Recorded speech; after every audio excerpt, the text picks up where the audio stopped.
और 108 क्षमा सागर जी महाराज की जय। ओम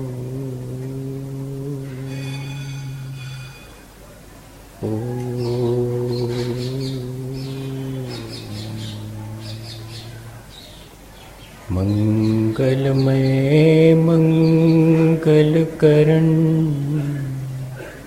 वीतराग विज्ञान नमो ताहि जाति भई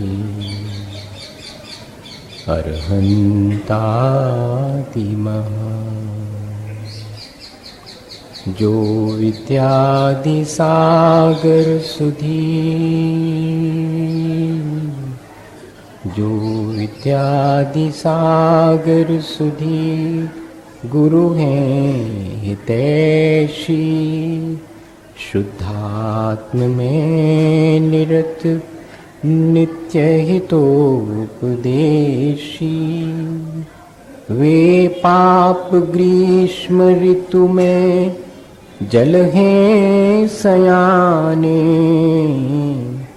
पूजूं उन्हें सतत केवल ज्ञान पाने पूजूं उन्हें सतत केवल ज्ञान पाने। बोले भगवान महावीर स्वामी के, आचार्य कुंद कुंद स्वामी के, आचार्य गुरुवर विद्यासागर मुनि महाराज की।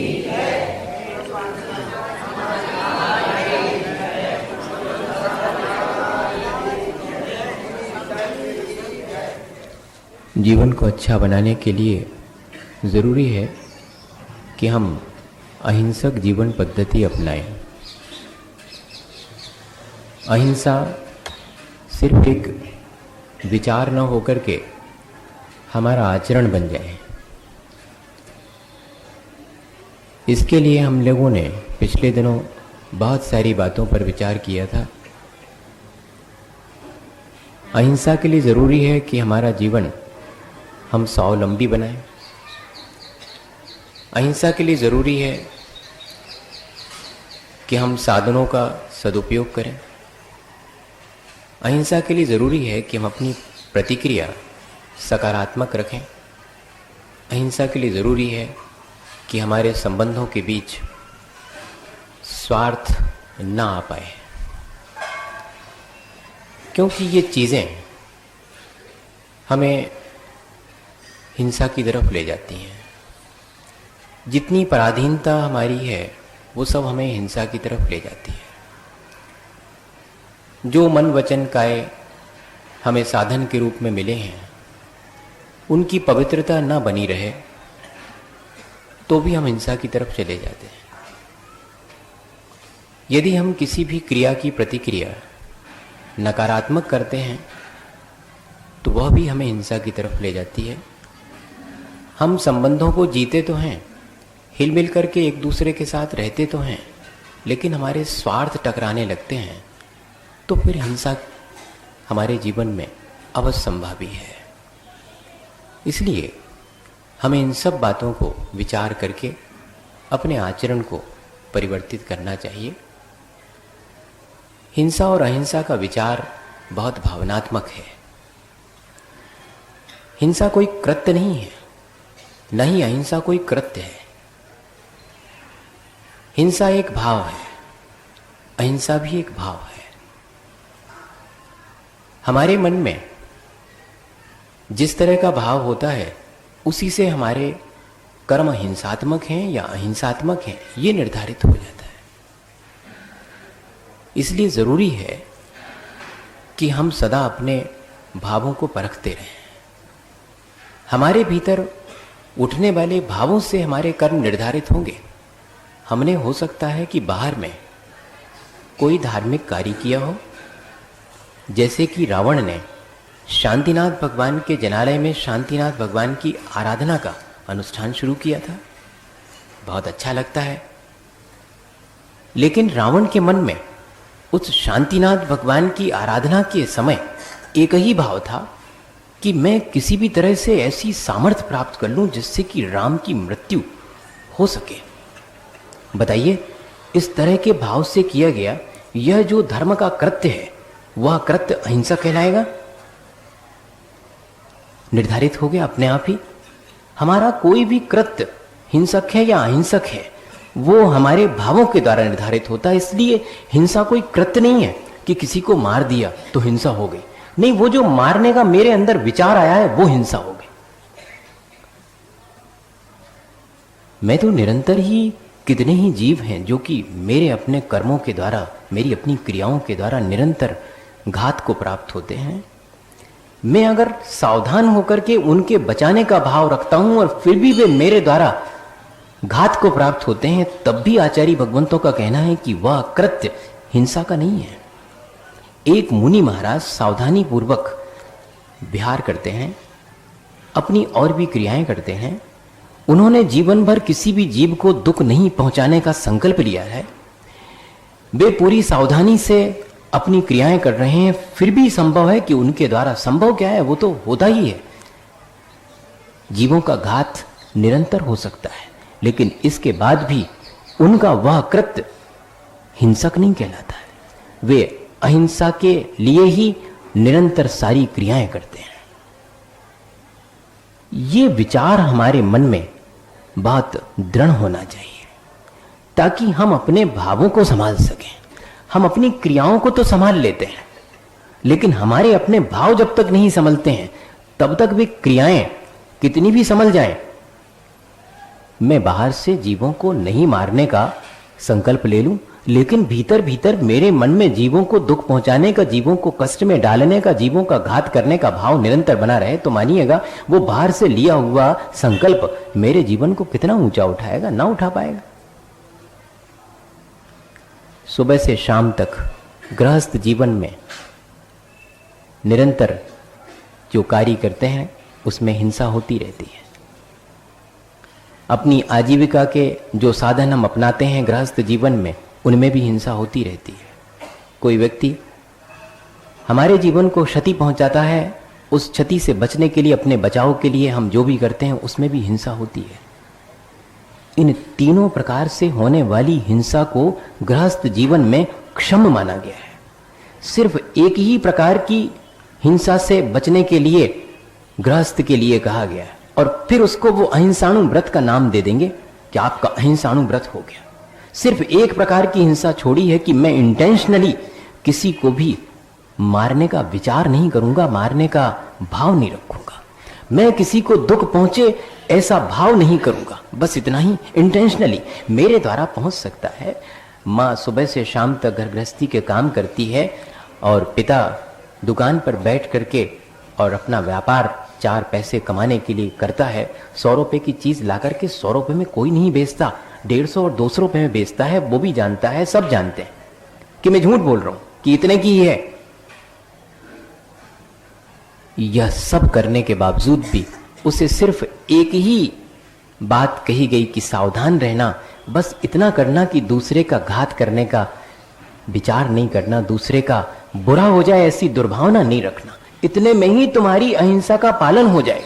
बताइए श्री गुरु किस तरह से सब जीवों का उपकार चाहते हैं। एक सामान्य सदगृहस्थ के लिए, अहिंसक जीवन पद्धति के लिए सिर्फ इतनी सी बात कह रहे हैं कि एक ऐसा विचार, एक ऐसी भावना हमेशा बनी रहे कि मैं अपने जीवन में क्या करूं जिससे कि दूसरे का बचाव कर सकूं, मैं अपने जीवन में ऐसा क्या कर सकूं जिससे कि दूसरे का उपकार हो सके, बस मेरे द्वारा किसी का अपकार ना हो जाए, मेरे द्वारा किसी को दुख ना पहुंच पाए, मैं ऐसा विचार रख रहा हूं, इतना ही विचार पर्याप्त है।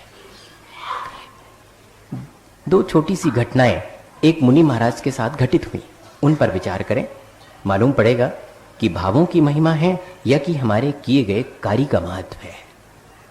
और फिर विचार करेंगे कि जो भी हम कार्य करते हैं उसके पीछे जो छिपा हुआ भाव है उससे निर्धारित होता है हमारा अपना जीवन, हमारी अपनी जीवन की पद्धति।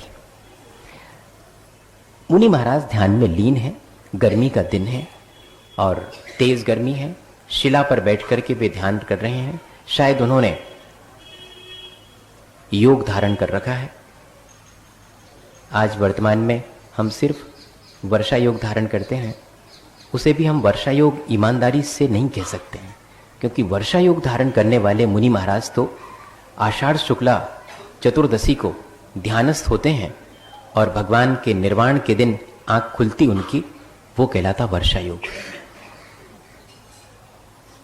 ये वर्षा योग तो हम पहले दिन उपवास कर लेते हैं और आखिरी दिन कर लेते हैं, उनको याद करते हैं कि करना तो पूरे 4 महीने का था, लेकिन अब शरीर में सामर्थ्य नहीं है।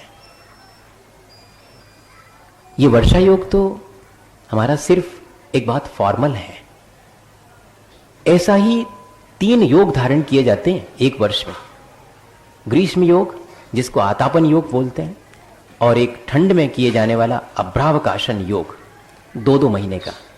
वे मुनि महाराज महामुनि आतापन योग में किसी शिला पर ध्यानस्थ थे। तेज गर्मी पड़ रही है। एक ग्वाला जिसने अभी अपनी ढेर सारी गायों का दूध धो करके उनसे नवनीत निकाला था, वो अपने नवनीत की मटकी भर करके चला आ रहा था।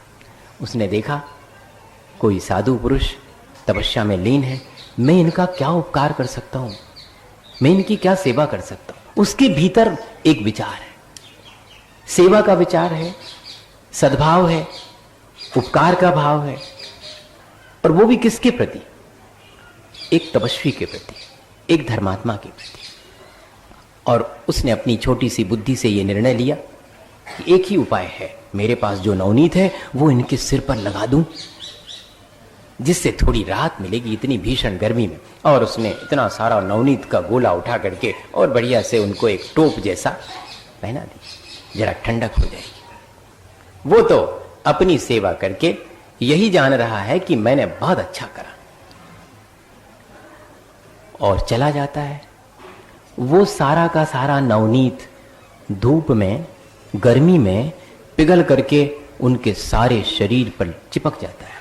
और उस नवनीत को खाने के लिए सैकड़ों जीव राशि, चींटियां इत्यादि आकर के उनके शरीर पर लिपट जाती हैं और पहले नवनीत खाती हैं, फिर वो नवनीत शरीर में स्किन पर लगा हुआ है तो स्किन को भी खाना शुरू करती हैं और उसमें से रक्त निकलना शुरू हो जाता है। ये क्या किया उसने? ये तो सेवा ना हुई, यह तो उपद्रव और हो गया, ऐसा जान पड़ेगा। यह कृत्य ठीक नहीं जान पड़ता ना। अब एक दूसरा व्यक्ति आया है वहीं पर। कैसा ये बिना वस्त्र धारण किए निर्वस्त्र बैठा हुआ है, निर्लज्ज होकर के, इसे जरा भी शर्म नहीं आती। तपस्या का ढोंग करता है, अभी तो दुख में जीवन गुजर रहा है और कहता है कि ऐसी तपस्या करके सुख मिलेगा। अभी बताता हूं इसको। ये उसके भीतर विचार है, ये उसके भीतर का भाव है। और वो कौन सा कृत्य करता है? गन्ना हाथ में लिए है, उसको चूस करके और उनको फेंक करके मारता है और गन्ने उनके शरीर से मुनि महाराज के टकरा करके वो छिलके वहीं गिरते चले जाते हैं। और गन्ने में तो मीठापन ज्यादा है, जितनी भी जीव राशि उनके शरीर पर चढ़ी थी वो धीरे धीरे वहां से शिफ्ट होती, उतरती है और गन्ने की उन छिलकों में आना शुरू हो जाती। मेरे ख्याल से उसके इस कृत्य ने मुनि महाराज को राहत पहुंचाई। वो जो पहला वाला था, उस ग्वाले ने तो मुनि महाराज को दुख का उपाय किया, ऐसा जान पड़ता है। इसने शायद कोई राहत कार्य किया है। लेकिन जब दोनों का कर्मों का लेखा जोखा देखते हैं तो एक ने अपार पुण्य का बंद किया है और एक ने अपने लिए अपने हाथ से नरक का द्वार खोल लिया है। दोनों के कृत्य की अपेक्षा से देखेंगे तो यह तो अन्याय जान पड़ेगा कि जिसने पीड़ा का निमित्त बनाया उसे तो पुण्य का संचय करवा दिया, और जिसने मुनि महाराज को राहत दी है उसे नरक का द्वार खोल दिया। नहीं, यह कृत्य से निर्धारित किए जाने वाला न्याय अन्याय नहीं है। ये तो हमारे भीतर की जो मनोवृत्ति है, हमारे भीतर जो भावना है, उससे निर्धारित होता है। इसलिए बहुत सावधानी की आवश्यकता है कि हम जो भी कार्य करते हैं उसमें हमारे भाव कैसे हैं, इससे हमारा जीवन निर्धारित होगा। हमारी जीवन शैली अहिंसक है, यानी हमारे अंदर दूसरे के मदद के, दूसरे के सहयोग के, दूसरे के उपकार के, अपना जीवन दे करके भी दूसरे के प्राणों की रक्षा करने का भाव है अगर, तो मेरी जीवन पद्धति अहिंसक है। और अपने जीवन के सुख सुविधा के लिए दूसरे के प्राण लेना पड़े तो मैं तैयार हूं, और मुझे तो अपनी सुख सुविधा से जीवन जीने की पद्धति अपनानी है, यह हिंसक पद्धति है। हम निर्धारित कर लें अपन कि हमने अपने जीवन को अहिंसक पद्धति से जीना शुरू किया है, या कि हम अहिंसक की जगह पर हिंसक जीवन पद्धति अपनाए हैं। भले ही हम अहिंसा को अपना धर्म मानते हैं, भले ही हम अहिंसा के गीत गाते हैं, संभव है, लेकिन हमारी अपनी जीवन पद्धति किस तरह की है, ये हमारे अपने भावों और विचारों से हम स्वयं निर्धारित कर सकते हैं। होता यह है, हम जरा सा विचार करें और थोड़ा सा, जैसा कि पुरुषार्थ सिद्धि उपाय में आचार्य अमृतचंद स्वामी विचार करके हमें बता रहे हैं। हम देखते हैं वर्तमान में कि एक व्यक्ति करता है, लेकिन उसका फल कई लोगों को भोगना पड़ता है। हमने तो अभी तक यही जाना था कि जो जैसा कृत्य करेगा उसे वैसा फल भोगना पड़ेगा, उसे ही भोगना पड़ेगा, दूसरे को काहे को उसका किया हुआ कर्म भोगना पड़ेगा। लेकिन ऐसा नहीं है, हमारे अपने भावों से कर्म निर्धारित होगा। अगर कोई एक व्यक्ति बाहर एक खेल दिखा रहा है जिसमें कि वो दो जानवरों को, जो कि जन्मजात बैरी हैं, नेवला और सर्प, उनको लड़वा रहा है, कर तो एक व्यक्ति करत रहा है, लेकिन बाकी सारा हुजूम उसको देखने के लिए खड़ा है, और वह कह रहा है कि ये जीत जाए या कि ये हार जाए, ऐसा वह उसका समर्थन भी कर रहा है। तो मानिएगा एक व्यक्ति के द्वारा किया गया वह कृत्य कितने लोगों को भोगना पड़ेगा, जो जो वहां पर शामिल है। ठीक इसी तरह परिवार में एक व्यक्ति सारे परिवार की सुख सुविधाओं की सामग्री जुटाने के लिए और दुकान पर बैठ करके जो भी कृत्य करता है, उस सब का समर्थन परिवारजन करते हैं, उसका फल उन सबको भी भोगना पड़ेगा, उनके अपने परिणामों का फल भोगना पड़ेगा, क्योंकि आपने उसका समर्थन किया है। और अगर आप उस कृत्य का समर्थन नहीं करते हैं तो बात जुदी है। ऐसा तो कोई विरला ही होगा। एक मां थी ऐसी जिसने कि अपना शरीर का सारा जेवर बेच करके, क्योंकि पिता नहीं रहे और कोई आगे पीछे नहीं था, बेटा मात्र था, तो बेटे को काम से लगाने के लिए अपना सारा जेवर बेच करके, अपनी सारी संपत्ति बेच करके और एक ट्रक खरीदवा दिया ताकि वो ट्रक का काम कर सके। और एक दिन उसे डाउट हुआ कि उसके बेटे ने ये ट्रक में और क्या काम शुरू किया है जिससे कि उसको अपार संपदा मिल रही है। इतनी संपदा तो ट्रक का काम करने में मिल नहीं सकती। बेटे से पूछा, उसने कहा तुम्हें क्या करना मां, इतनी संपत्ति आ रही है, लाखों रुपए मुझे मिलते हैं, तुम ये मत पूछो कि मैं क्या करता हूं, ट्रक से ढुलाई का काम करता हूं जो ट्रक से किया जाता है। बेटा भोजन करने बिठाल दिया मां ने और चुपचाप ट्रक पर चढ़ करके पहुंची और सारे कागजात टटोले। तब उसमें मिला कि यह ट्रक तो इतनी गायों को यहां से लेकर के स्लॉटर हाउस ले जाने के लिए उपयोग में किया जाने वाला है। मां ने अनशन ठान लिया, आज से मैं वो भोजन ही नहीं करूंगी जो कि तुम कमा करके लाए हो। मैं मरण स्वीकार करती हूं, लेकिन ये वाला भोजन नहीं करूंगी। और तब तक भोजन नहीं किया जब तक कि बेटे ने वो धंधा नहीं बदल दिया। ऐसे लोगों को नहीं भोगना पड़ेगा उसका फल। बाकी अगर कोई एक करता है और सब उसका समर्थन करते हैं, तो मानिएगा उन अपने भावों जिनसे हमने समर्थन किया है, उन परिणामों की वजह से हमें भी उसका फल भोगना पड़ेगा। देखने में तो ये आता है कि मैंने क्या करा, मैंने तो कुछ करा ही नहीं।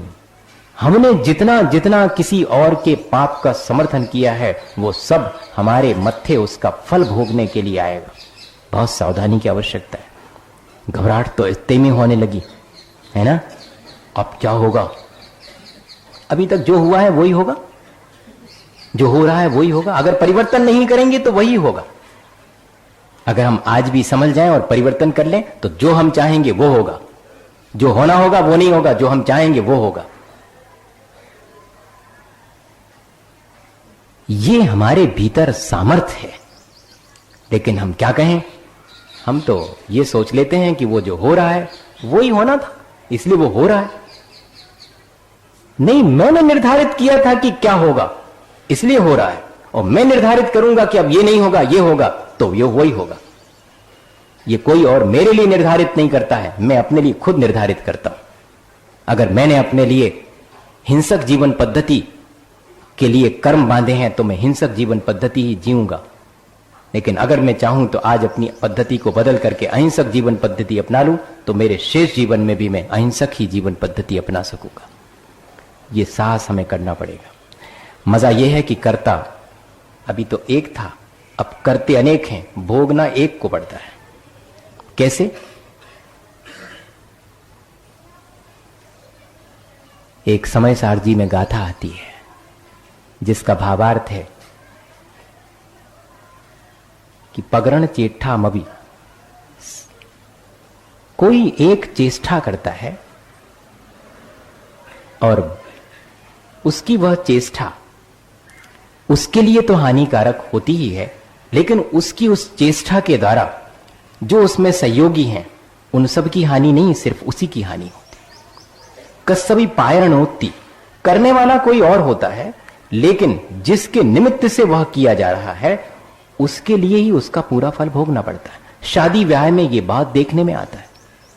दूल्हे राजा बढ़िया कमरे में बैठे रहते हैं, कोई काम नहीं करते हुए, ना उन्हें करने दिया जाता है, क्योंकि अब आप दूल्हा हैं या दुल्हन हैं, आपको कुछ नहीं करना है, आपके लिए सब लोग करेंगे। सब लोग कर रहे हैं, क्या सोच के कर रहे हैं? अपने लिए कर रहे हैं? नहीं, उनका ब्याह हो रहा है इसलिए कर रहे हैं, उनके ब्याह के लिए कर रहे हैं। सारा फल किसके लिए जाने वाला है? आनंद कौन ले रहा है?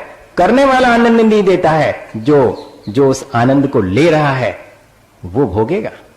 मेरा ब्याह हो रहा है, ये सारा इंतजाम मेरे ब्याह के लिए, क्या पंडाल लगाया गया है, क्या बैंड किए गए हैं, मेरे पिता ने क्या क्या अरेंजमेंट किए हैं, उन सब का आनंद कौन ले रहा है?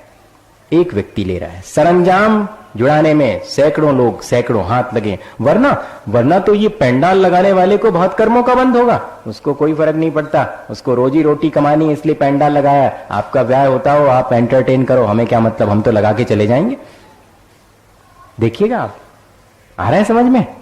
नहीं तो रोज पंडाल लगाने वाला तो इधर लगाता है, उधर गिराता है, उधर नया लगा देता है, उसको तो निरंतर कर्मों का बंद होगा। वो एंटरटेन नहीं कर रहा, वो तो सिर्फ रोजी रोटी कमा रहा है, अपना काम कर रहा है, उसको उतने ही कर्म का बंद होगा। लेकिन फल इस सब का किसको भोगना पड़ेगा? जिसके निमित्त से किया गया है। मजा देखिएगा, करते अनेक हैं, भोगना पड़ता पूरा का पूरा एक अकेले को, जबकि वो कुछ नहीं कर रहा, ऐसा शांत बैठा हुआ दिखाई पड़ रहा है, बिल्कुल गुड्डा गुड्डी जैसा बना हुआ, चुपचाप बैठा है, सेहरा लगाए हुए बैठा कमरे में, हाँ बस आनंद। लेकिन सारा एक भी काम नहीं किया उसने, कुछ भी, लेकिन सारे कामों का जो उसके निमित्त से हुए हैं सबका, क्योंकि उसके परिणाम वो एक एक काम को देख रहा है, ये मेरे लिए, ये मेरे लिए, ये मेरे लिए, सब मेरे लिए। ठीक हो रहा है कि नहीं हो रहा है?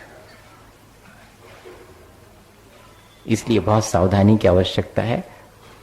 कृत्य देखने में आता है, लेकिन देखना चाहिए हमें अपने भाव। मुझे कहना यह है, करते थोड़ा सा है, फल बहुत ज्यादा भोगना पड़ता। कई बार करते बहुत ज्यादा हैं, फल थोड़ा सा मिलता। जैसे उदाहरण अपन देख लें, करते तो थोड़ा सा है, फल ज्यादा भोगना पड़ता। दिन भर में भैया जी बड़े शांत दिखाई पड़ते हैं, कुछ किसी से बोलते नहीं हैं, लेकिन दिन भर में एक आध वाक्य बोलते हैं, लेकिन इतना कड़ा वाक्य बोलते हैं कि दूसरे के मर्म भेद हो जाता और दूसरा अपना प्राणांत करने तैयार हो जाता है। कितना छोटा सा कार्य किया था, एक ही शब्द तो कहा था, लेकिन उस शब्द की वजह से अपने परिवारजनों से कहां तक हम तुम्हारी सेवा करें, वर्षों से बीमार हो तुम, इतना ही तो कहा था। किसी और से कहा था, लेकिन वो पेशेंट को सुनने में आ गया कि अब घर के लोग मेरी सेवा करते करते थक गए हैं, मुझे अब अपने जीवन को ही नष्ट कर लेना चाहिए। और 3 मंजिल की उस घर से एक दिन वो कूद करके नीचे गिर गया। ये किसके जिम्मे आया? कुछ भी तो नहीं कहा था मैंने तो जरा सा इतना ही कहा था कि इतने दिन हो गए, कहां तक हम सेवा करें। अब कह रहे हो आप, लेकिन वह उतना सा आपका कृत्य इतना बड़ा फल दे करके चला गया। उस व्यक्ति के मरण में, इसलिए 6 महीने का सूतक लगता है। क्यों लिखा ऐसा? किया तो थोड़ा ही सा था, लेकिन फल इतना बड़ा। गुनाह की एक घटना आपको बताऊं। एक छोटा सा बेटा जिसने अभी अभी BE कंप्लीट किया है, सिविल इंजीनियर, 95% मार्क्स लेके आया है, बहुत ब्रिलियंट है। पिता ने उससे कहा है कि अपने घर का डिजाइन तुम्हें ही करना है। उसने कहा मैं तो पहले ही सोच रहा था कि सबसे पहला काम यही करूंगा, और उसने डिजाइन किया और पिता के सामने, भाई के सामने सारा मैप रख दिया है। ये भाई का रूम है, ये पिता का है, ये गेस्ट रूम है, ये किचन है, ये ड्राइंग रूम है, सब कुछ है। सब खुश हैं, कितना बढ़िया डिजाइन किया है, बस। और उसने समेट करके रख लिया। और उस दिन के बाद से वो बहुत दुखी है और 2-4 दिन के अंदर ही वह पंखे से लटक करके अपने प्राण दे चुकता है। तब सारे घर में हड़बड़ी है कि हुआ क्या। कोई डिप्रेशन नहीं था, अच्छे नंबर आए थे, सब कुछ था। मेरे पास भी ये घटना जब आई कि कोई कारण नहीं महाराज, कुछ भी समझ में नहीं आया, कुछ नहीं हुआ। मैं 4 महीने तक वहां रहा और मैंने कहा ऐसा हो नहीं सकता, कोई ना कोई कारण होगा। उसका एक मित्र मेरे पास आया बहुत दिन के बाद, 4 महीने गुजर जाने के बाद। मैंने कहा कि वही चर्चा चली कि क्या हुआ होगा, कैसे हुआ होगा। बोलता महाराज हमें भी समझ में नहीं आया, हमारा इतना प्यारा मित्र था, मेरे से भी कभी नहीं कहा। हाँ इतना जरूर है कि उसने अपने घर का डिजाइन किया था और उसके बाद मेरे घर आया था तब बहुत उदास था। मैंने पूछा इतने उदास क्यों हो? तो बोलता कि मेरी घर में क्या एग्जिस्टेंस है। मैंने कहा क्यों क्यों, तुम्हारी तो सारा घर है। वो कहता था कि मैंने पूरा मैप बनाया, मैंने अपने लिए कहीं भी कमरा डिजाइन नहीं किया। मैं तो ये सोच रहा था कि मैं अपने मन से कैसे डिजाइन करूं। पापा खुद ही कहेंगे कि बेटे और तुम्हारा रूम कमरा कहां पर है, लेकिन किसी ने नहीं कहा, किसी ने नहीं कहा। सबके कमरे मैंने डिजाइन किए थे, किसी ने ये नहीं कहा और तुम्हारा कमरा तुम कहां रहोगे। और करते इतना सारा और फल इतना सा भोगना पड़ता। कैसे? रोज करती है मां, कान पकड़ेगी, डांटेगी, सुबह है तो दोपहर है तो शाम को भी। बेटे को ज्यादा फर्क नहीं पड़ता, इतना सारा डांटा। कोई उससे कहे कि मां ने तेरे को इतना सारा डांटा, कुछ नहीं आता, वो तो प्यार करती है मां मेरे से, डांटती वाटती तो वैसी ऊपर ऊपर है, वो प्यार करती मतलब। और अगर इतने ही में से कोई एक आध बात कोई दूसरा कह दे अगर, तो बहुत बड़ा फल मिलेगा। इतना सारा कहने के बाद भी, जबकि उससे तो एक ही सेंटेंस कहा था, और अपने इस बेटे से तो माने दिन भर में सैकड़ों बातें कही है कि तू ऐसा नहीं करता, तू ये करता है, तेरे को ये नहीं करना चाहिए, तू फेल हो जाएगा, और दुनिया भर की बातें। और उनके सामने भी, महाराज के सामने भी कह के आ गई थी कि पढ़ता लिखता नहीं, आप जरा इसको समझाओ। इतनी इंसल्ट कर दी, फिर भी कुछ नहीं हुआ उसको। वो कहता कि ये माँ का प्यार है, वो मेरा भला चाहती और कुछ नहीं। उसके भीतर मेरे अंदर मुझे कोई डांटने वाटने का उसको शौक नहीं है, ना मुझे कुछ पतन की तरफ ले जाना, मेरा घात नहीं करना चाहती हूँ। क्या चीज है वह? कृत्य तो ऐसा दिखाई पड़ रहा है कि सुबह से शाम तक किसी व्यक्ति को डांटे ही जा रहा है, टॉर्चर ही किया जा रहा है, लेकिन उसके पीछे छिपा हुआ भावों का प्रेम वो महत्वपूर्ण है। इसलिए बहुत सारा करने पर भी फल थोड़ा सा मिलता है। वरना अगर ऐसे माँ को बहुत सारा फल मिलने लगे तो बहुत मुश्किल हो जाएगा उसका। तो उसे तो बचपन से ही बेटे को डांट डपट करके और संभालना पड़ता है, लेकिन पीछे छिपी हुई सद्भावना उसके कर्मों को निरंतर कम करती रहती, उसके दबाव को कम करती रहती। फिर कहते हैं कि करें समान और भोगें अलग अलग। देख लो, ये तो रोज देखने में आ सकता है। 2 लोग पूजा करने खड़े हैं, 2 माँ हैं, 2 माँ लोग हैं, भोजन बना रहे हैं, दोनों ले लो आप, चाहे पूजा का काम हो चाहे वहां भोजन बनाने का काम। 2 लोग पूजा कर रहे हैं, एक क्या विचार कर रहा है, आधे घंटे हो गया, अब जाना है, काम भी करना है, पूजा करते करते कितने दिन गुजर गए, मुझे क्या हुआ, क्या मिला मुझे इससे, और फिर पूजा कर रहा है। दूसरा व्यक्ति भी पूजा कर रहा है, समान 2-2 दोनों ने की हैं, किसी ने 3 और 5 नहीं की हैं, 2-2 दोनों ने पूजा करी, दोनों ने शांति पाठ पढ़ा है, बिल्कुल शांति पाठ पढ़ा है, दोनों ने वो अर्घावली पूरी चढ़ाई, पूरी बिल्कुल उन्होंने भी चढ़ाई। इसने जैसा हाथ हिलाया था उसने वैसे ही हाथ हिलाया, इसने जैसा पंचा पहन रखा था उसने वैसे उसने पैसे पहन, सब बराबर। लेकिन दूसरा क्या सोच रहा है, आज कितना कम समय मिला मुझे, मैं कैसे अपने गृहस्थी के दायित्व से थोड़ा सा विमुख हूं, मैं कैसे अपनी सारी लायबिलिटी पूरी जल्दी से कर दूं और ज्यादा से ज्यादा समय में भगवान की पूजा कर सकूं। एक ऐसा विचार कर रहा है, दूसरा ऐसा विचार कर रहा है कि कब जल्दी से ये काम, वो महाराज आए थे सो कहते 1 हफ्ता में 1 दिन तो पूजा करो, सो हमने नियम ले लो, तो भी और कहां से आए, हमें नियम दे गए।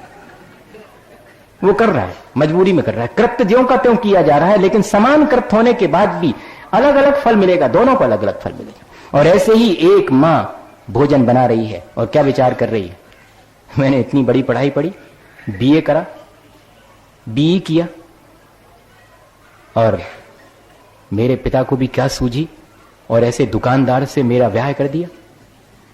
अब यहां पर मैं इनकी रोटी तोड़ूं, रोटी बनाऊं, मेरी जिंदगी इसी में निकल जाएगी। ऐसे रोटी बना रही है, वो भी फुट हैंडल कर रही है, वो भी सारा काम कर रही है। और एक दूसरी मां है जिसने भी बी नहीं, मैं बिना उसके नहीं बोल रहा हूं, मेरे पास उदाहरण है, मैं नाम भर नहीं बता सकूंगा, स्थान बता सकता हूं कहां है वो गुड़िया, जिसने की एमएससी किया है मैथमेटिक्स में, गोल्ड मेडल है। एक परचून वाले से जिसका ब्याह हुआ है, परचून की दुकान समझते हैं, किराने की, उससे ब्याह हुआ है, और सबको प्रेम से भोजन बना के कराती है कि मेरा सौभाग्य। इतने सब लोगों को मुझे ठीक से भोजन कराने का अवसर मिला है। ये सब समृद्धि को प्राप्त हो, ये सब सुख और शांति को मेरे बनाए हुए भोजन को कर कर ये तृप्त हो और अपना धर्म ध्यान कर सके। एक वो भी बना रही है भोजन और एक ये भी बना रही है भोजन, दोनों के कृत्य समान हैं, लेकिन दोनों को फल अलग अलग मिलने वाला है। और सबसे मजेदार चीज कि करेंगे बाद में, भोगना पड़ेगा पहले। कैसे? प्लान करते हैं, प्लानिंग चलती रहती है, फलाना व्यक्ति वो मेरा शत्रु, मैं उसका कब किस तरह से घात करूंगा। निरंतर 10 बरस व्यतीत हो गए हैं और 10 बरस तक निरंतर प्लानिंग चलती रही है कि कब वो अवसर आएगा जब एक ही अवसर में मैं उसका काम कर दूंगा, अपना प्रतिशोध ले लूंगा। 10 बरस तक कर्म बांधे और इसके पहले कि वो उसका घात करे, उससे पहले ही आयु पूरी हो गई और मरण को प्राप्त हो गया। वो कृत्य नहीं कर पाया, उसके पहले उस कृत्य का पूरा फल उसको प्राप्त हो, जबकि उसने दूसरे का कोई घात नहीं किया, मार ही नहीं पाया दूसरे को, लेकिन 10 साल तक निरंतर मारने का विचार उससे पहले फलीभूत हो गया। तो करते बाद में है, लेकिन भावों के द्वारा फल हो सकता है पहले ही भोगना पड़ जाए। और आखिरी बात कि करे कोई भोगे कोई। हो सकता है ऐसा, हो सकता है ऐसा भी होता है, करता कोई और है, भोगना किसी और को। अभी तक तो हमने कर्म फिलॉसफी में यही पढ़ा था कि अपना किया अपने को ही भोगना पड़ता है। बेटा घर में शराब पीने लगे, किस किस को फल भोगना पड़ता, किस किस की आंख नीची हो जाती बाजार से गुजरते समय, बोलो? पिता की, मां की, भाई की, बहन की। ये उन्हीं की बहन है, ये उसी का भाई है, वो जो शराब पीता है, वो जो व्यसनी है, उसका भाई है। भोगना पड़ेगा। करता एक है, भोगना पूरे परिवार को। और अगर एक को अवार्ड मिला है, सबको भोगना पड़ता है। एक को अवार्ड मिला है घर में, एक बेटे को, लेकिन अरे ये वो अवार्ड उनके पापा हैं, ये कोई छोटी मोटी चीज नहीं है, उस बेटे के पापा हैं, ये उनकी मां है। बताइए, अवार्ड किसको मिला? एक को, पर फल किसको मिल रहा? अपन तो सोच रहे थे कि जिसका किया उसी को मिलेगा, सबको मिल रहा है। पनिशमेंट और अवार्ड दोनों ही उसको मिलता है। और एक घटना आपको सुनाऊं और बस बात पूरी करूं। मैं तो सोच रहा था कि दूसरी घटना भी सुनाना पड़ेगी, नहीं बच गई वो कल के लिए। हाँ, बचाना भी पड़ता है, ऐसे नहीं तो कैसे, कहां से लाऊंगा फिर। और क्या हुआ, सच्ची घटना है वो। ग्वालियर में था मैं, एक पत्रकार मेरे पास आए, वो कोई एक छोटा सा पत्र अपना निजी निकालते थे। वो प्रवचन सुनने आते होंगे, मुझे नहीं मालूम था। उन्होंने कहा, महाराज साहब, आप जो बातें प्रवचन में कहते हैं, हमें शुरू शुरू में लगता था कि ये सब पुराने जमाने की बातें आप सुनाते हैं, क्या धरा इसमें, लेकिन आज तो हमने अपनी आंखों से अपने जीवन में ये बातें घटित होते देखी। भाई मैंने कहा, क्या हुआ? बोले, आज ऐसी घटना मेरे पेपर में छपने के लिए आई कि मुझे उस पर विश्वास नहीं हुआ। मैंने उसकी इंक्वायरी करी और पाया कि वो घटना सच है। मैंने कहा, बताइए। बोले, मैं आपको बताने आया हूं ताकि आप और लोगों को भी सुना सके। मैंने कहा, बताइए फिर। महाराज एक घटना आई है और मैं उसको कंफर्म करके भी आया हूं। एक परिवार है जिसमें 3 ही प्राणी हैं, एक पिता है, एक मां है और उसकी एक बेटी है। पिता का अपने जीवन साथी से झगड़ा कई बार हो चुका, लेकिन इस बार जरा ज्यादा हो गया और इतना ज्यादा हो गया कि नाराज होकर के और उस व्यक्ति ने अपनी जीवन साथी को घर से बाहर कर दिया और बेटी ने कहा कि मैं भी जाऊं साथ में, तो बेटी को भी बाहर कर दिया। महाराज उन मां और बेटी ने उसी मोहल्ले के कोने पर जाकर के एक मकान किराए से ले लिया। उन्हें कुछ भी नहीं दिया था उस व्यक्ति ने, जो वस्त्र पहने थे वही था। फिर भी लोग उनसे परिचित थे, इसलिए सद्भावनावश उन्होंने उनको ठहरने के लिए स्थान दे दिया। महाराज जो खबर छपने के लिए आई है वो आपसे कह रहा हूं। आज ये खबर आई है कि अभी तक तो उस व्यक्ति ने अपनी जीवन साथी और बेटी को तंग करने के लिए कभी नल का कनेक्शन कटवाया, कभी पानी का कभी बिजली का कनेक्शन कटवाया, लेकिन आज तो उसने अपनी ही बेटी और अपनी ही जीवन साथी के चरित्र को नष्ट करने के लिए गुंडे भेजे।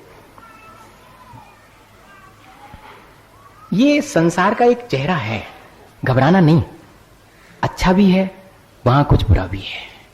मुझे क्या करना है? मुझे सिर्फ ये करना है कि जहां जहां बुरा चेहरा है, हो सके तो वैसा मेरा ना हो और हो सके तो उसको भी मैं अच्छा कर सकूं। बस इतना ही करना मुझे, और इस संसार में कुछ नहीं कर सकते। या तो मेरा चेहरा वैसा ना हो जाए जैसा कि वो चेहरा गंदा है, इतनी मैं संभाल करूं अपनी, और या कि कभी हो सके तो उस चेहरे को भी उज्जवल बना सकूं। पर बहुत कठिन है, अपना ही चेहरा मलिन होने से बचा रहे, इतना ही पर्याप्त है। ये खबर सुनकर के क्या लगता है? किसको मिलेगा फल? कर कोई और रहा है, भोगेगा कौन?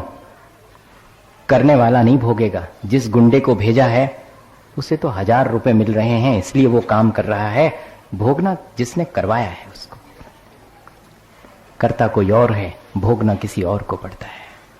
भैया, इतनी बातें अगर हम बहुत सावधानी पूर्वक अपने जीवन में, सब समझ में तो आ गई होंगी पर सब याद नहीं रहेंगी, पर याद रखना पड़ेंगे, याद रखना पड़ेंगी। ऐसे अपन बार बार भूल जाएंगे तो गड़बड़ हो जाएगी। और याद अभी नहीं रखना, जब मौका आए तब याद आ जाए कि क्या कर रहे हैं, बस तो फिर अपना काम हो गया। जब जब भी मेरा मन, मेरे भाव सद्भाव की अपेक्षा दुर्भाव की तरफ बढ़ने लगे, मेरे विचार दूसरे की क्षति पहुंचाने के होने लगे, मैं सावधान हो जाऊं कि क्या कर रहा हूं, संभाल लूं अपने आप को। आखिरी में तो इतना ही समझ के ले जाने की चीज इतनी सी है कि मुझे 24 घंटे में, कई लोगों को लगता है कि मुनि महाराज जी को सुबह से शाम तक करना क्या रहता है? आराम ही आराम है। करना क्या रहता? भोजन बनाने की चिंता नहीं, भोजन कौन बनाएगा इसकी चिंता नहीं, भोजन के लिए सामग्री कहां से आएगी इसकी चिंता नहीं, जबकि सारे संसार को उतनी चिंता रहती। वो सब हो गया बढ़िया से, अब क्या करना उनको? सुबह से शाम तक बैठो आराम से, मजा करो। नहीं, सबसे बड़ा काम करना पड़ता है कि 24 घंटे में मेरे अपने परिणाम कहां कहां मलिन हो सकते हैं, किन किन बातों को सुनना पड़ेगा। भली बुरी सब प्रकार की बातें होंगी।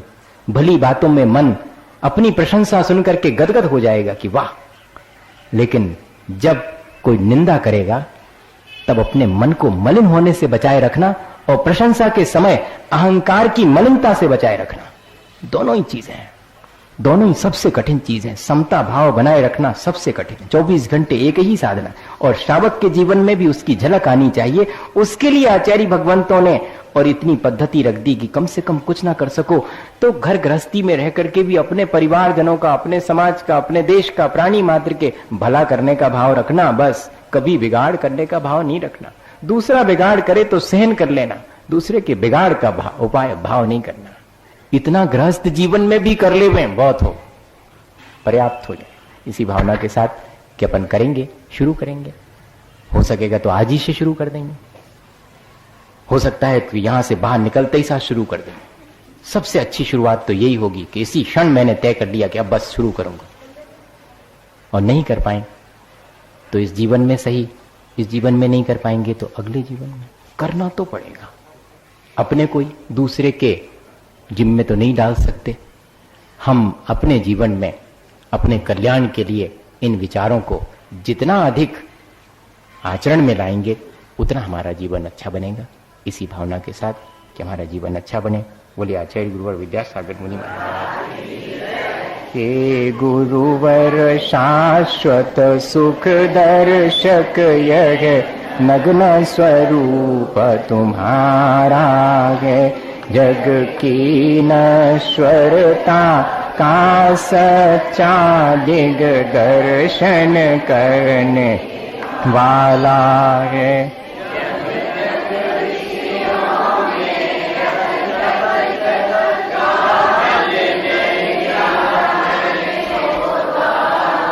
अथवा वह शिव के निष्कंटक पथ में विषकंटक होता हो।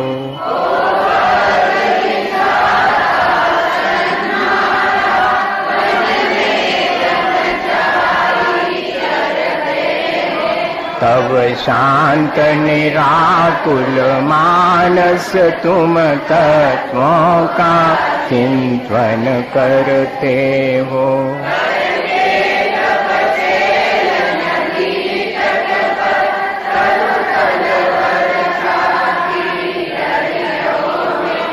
समतारस पान किया करते सुख दुख दोनों की घड़ियों में।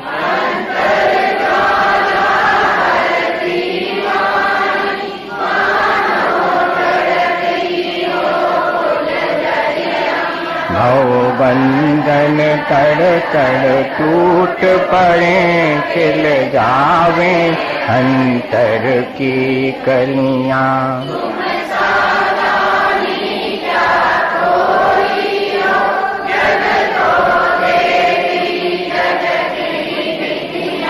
दिन रात लुटाया करते हो शम शम की अविनश्वर मणिया।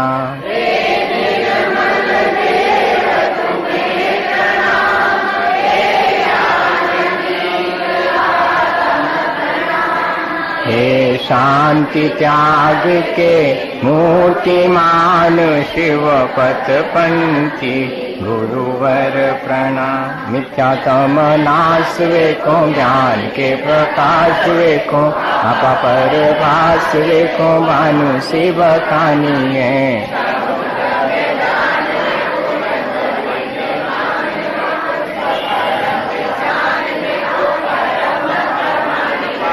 अनुभव बताए वेको जीवों के जताए वेको काबू न सताए वेको भव्य और आनी है।